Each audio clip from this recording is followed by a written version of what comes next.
नमस्कार ट्रेकर मित्रांनो, आपण हा रायगडाच्या तिसऱ्या व्हिडिओमध्ये पोहोचलो आहोत.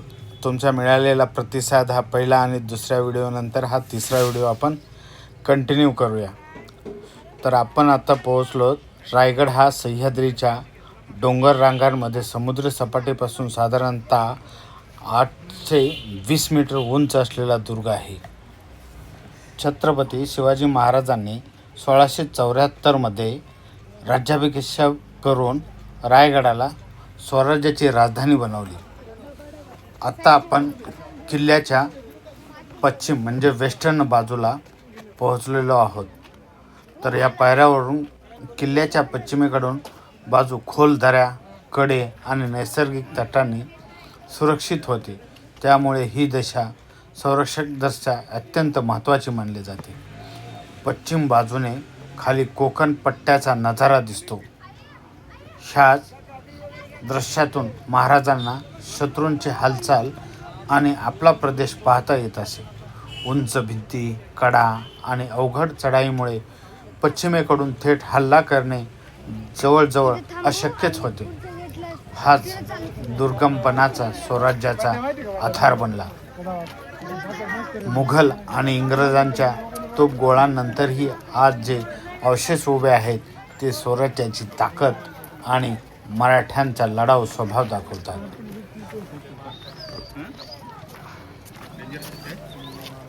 मित्रांनो, हा रायगड किल्ला म्हणजे स्वराज्याचे हृदय. पश्चिमेकडचा हा कडा फक्त दरीकडे जाणारा रस्ता नाही, तर मराठी माणसांच्या अठ्ठल जिद्दीचा जिवंत पुरावा आहे. इथे उभं राहिलं की जाणवतं की स्वराज्याची स्वप्ने कधीच तयार रस्त्यावर चालत पूर्ण झाली नाही.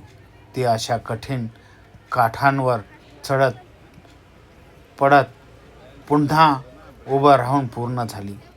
या थंड वाऱ्यात, या खोल दरीकडे पाहताना स्वतःला एक प्रश्न विचारा. शिवाजी महाराजांनी जर या उंचींची व अडचणींची भीती मानली असती तर आज हा रायगड असता का? प्रत्येकाचं आयुष्य हा एक प्रवास आहे. कोणाचा कॉलेजपर्यंत, कोणाचा नोकरीपर्यंत, तर कोणाचा स्वतःच काहीतरी मोठं करण्यापर्यंत. पण या कड्यांसारखा अडचणी पाहून ज्यांनी मागे वळून जाण्याऐवजी पुढे पाऊल टाकलं, इतिहास त्यांनाच छत्रपती म्हणतो. म्हणूनच आज रायगडाच्या या पश्चिम दऱ्यावरून तुमच्यापर्यंत एकच संदेश. परिस्थिती कितीही कठीण असो, लोक कितीही थांबू पाहत, तुम्ही स्वप्न तुझ्यापेक्षा मोठी कोणालाच नाही. स्वराज्य घडवताना शिवरायांनी हार मानली नाही. तर तू तुझं छोटं स्वराज्य, तुझं करिअर, तुझं ध्येय नक्कीच साध्य करू शकशील.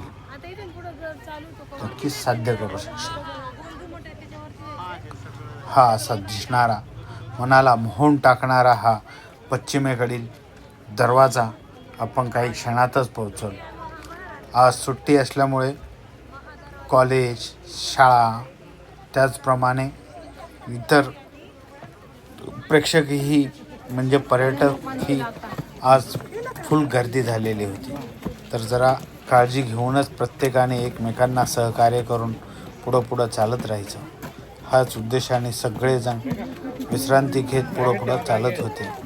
तर आत्ता आपण पोहोचलो आहेत. हा एक लास्टचा टप्पा म्हणजे आपण किल्ल्यावरील जो पश्चिमेचा दरवाजा आहे त्या दरवाज्यात पोहोचलो. बरोबर आपण आता ह्या पश्चिमेचा जो दरवाजा आहे यामध्ये आपण पोहोचलेलो आहोत.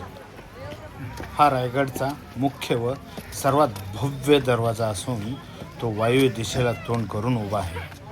या दरवाजाला 2 मोठे बुरुज आहेत. एक सुमारे 75 फूट आणि दुसरा 65 फूट उंच असल्याचे वर्णन आढळते. दरवाजातून आत गेल्यावर दोन्ही बाजूला पहारेकऱ्यांसाठी देवडा नावाच्या खोल्या, तसेच जंग्या, तटबंदीतील खाली उतरती खिडक्या शत्रू मारण्यात करण्यासाठी बांधलेल्या दिसतात. ह्या दरवाजाजवळ येत असताना एक गोष्ट मात्र लक्षात आली असेल. हा दरवाजा जरी तुलनेने लहान असला तरी सुरक्षित असा असून जवळ येईपर्यंत बाहेरून हा दरवाजा सहज न दिसलेला असा बांधण्यात आलेला होता. सध्याच्या पायऱ्यांच्या वाटेवर चित्त दरवाजा नावाचा एक छोटा दरवाजा होता. तोही सुरक्षिततेसाठी आणि नियंत्रित येण्या जाण्या करणाऱ्यांसाठी वापरला जात असे. तर आपण बघू शकता हे भव्य स्वरूप असे ह्या दरवाजाच्या. इथून आपण समोर एंटर करणार आहोत. सुट्टी असल्यामुळे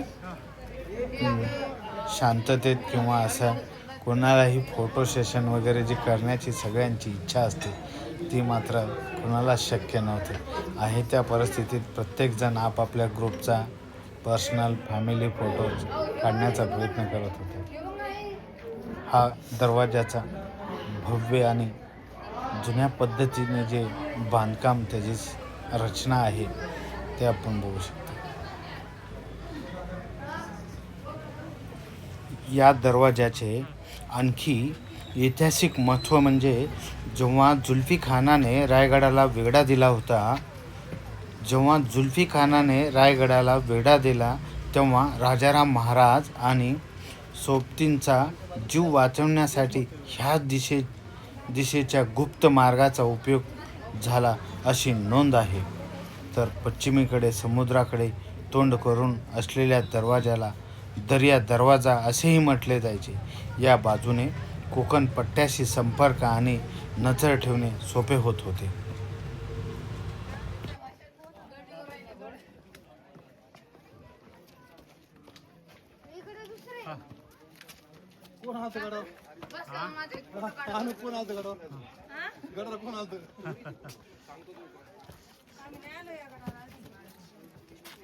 शिवनेरीला, पुरंदरला, लोहगड, सिंहगड, कोराई.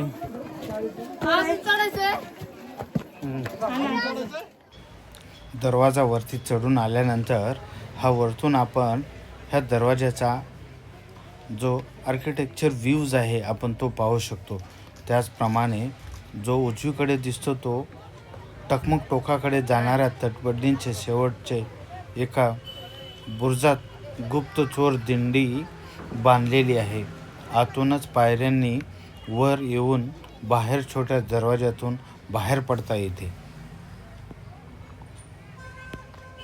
हा मार्ग सामान्यांना दिसू नये यासाठी बुरुजाच्या आत दडवलेला असून तो प्रामुख्याने आपत्कालीन बाहेर पडणे, गुप्त लष्करी हालचाली आणि टेहळणीसाठी वापरला जात असे. वरती चढून आल्यानंतर टकमक टोकाकडे जाणाऱ्या तटबंदींचा शेवटचा या पुढील व्हिडिओमध्ये आपण छत्रपती शिवाजी महाराजांची समाधी, बाजारपेठ आणि राजवाडा जिथे की राजकारभार चालायचा हा आपण पुढील व्हिडिओमध्ये पाहूया.